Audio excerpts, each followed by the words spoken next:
پاکستان تحریک انصاف کے رہنما علیم عادل شیخ نے کہا ہے کہ پاکستان پیپلز پارٹی کو 12 سال بعد سندھ کے لوگوں کا خیال آ گیا اور کھلی کچہریوں کا انعقاد کیا جا رہا ہے۔ شکر ہے کہ سندھ کے لوگوں کو سندھ گورنمنٹ نظر آئی۔ عوام ٹوٹی پھوٹی سڑکوں، ہسپتالوں میں ناکافی سہولیات سے وزراء کو آگاہ کریں۔ وزراء کو بتائیں کہ انہیں ریبیز ویکسین اسپتالوں میں ادویات نہیں ملتی۔ جبکہ پاکستان تحریک انصاف کے رہنما علیم عادل شیخ نے اپنے کارکنان کو بھی کچھ پیغام دیے۔ سونیا ہینی کی زبانی۔ ہم نے سنا ہے کہ سندھ حکومت نے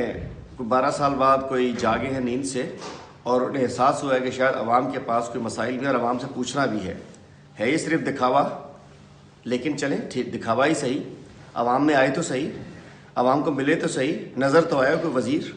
تو میں سندھ کے عوام سے کہتا ہوں، اور خاص طور پہ جو سوشل ایکٹیوسٹ ہیں، تحریک انصاف کے ہمارے کارکن ہیں، ہمارے عہدیدار ہیں، یا ہم جو نوجوان ہیں ہمارے پڑھے لکھے یا اپنے شہروں میں اپنے علاقے کے لیے کام کرتے ہیں، میں آپ سب سے کہتا ہوں کہ جائیے، جہاں بھی سندھ کے وزراء کی کھلی کچہری لگ رہی ہے وہاں جائیں، اپنے مسائل بتائیں۔ آپ بتائیں اگر آپ کے علاقوں میں ہسپتالوں میں دوائیاں نہیں مل رہی، ایشوز ہیں، ان کو بتائیں، اسکولوں کا حال برا ہے ان کو بتائیں، روڈیں تباہ ہیں ان کو بتائیں، راستے تباہ ہیں ان کو بتائیں، پانی نہیں مل رہا ان کو بتائیں، کتے کی ویکسین نہیں مل رہی ان کو بتائیں، جو مسائل ہیں، اریگیشن کا ایشو ان کو بتائیں، اور برائے کرم ان سے جا کے جواب لیں، منسٹرز کو بتائیں، یہ آپ کے وزیر ہیں، یہ آپ کی سندھ میں مطلب ہے کہ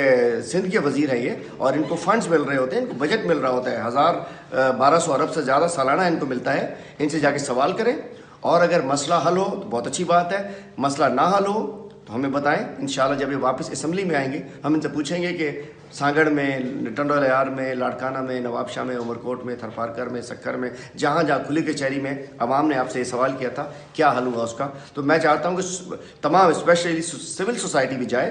کھلی کچہریوں میں جا کے منسٹر سے تمام جو ایشوز ہیں ان کے سامنے رکھیں اور اس کو بتائیں، ہمیں بھی اگر وہاں حل ہوتے ہیں تو بھی بتائیں۔ پاکستان پیپلز پارٹی کے وزراء یقیناً جہاں کھلی کچہری لگا رہے ہیں وہی تحریک انصاف اب اس کی مانیٹرنگ کر رہی ہے اور اسمبلی میں شور ہی شور ہوگا۔ عزیز عارف، KBS بلدیاتی نیوز کراچی۔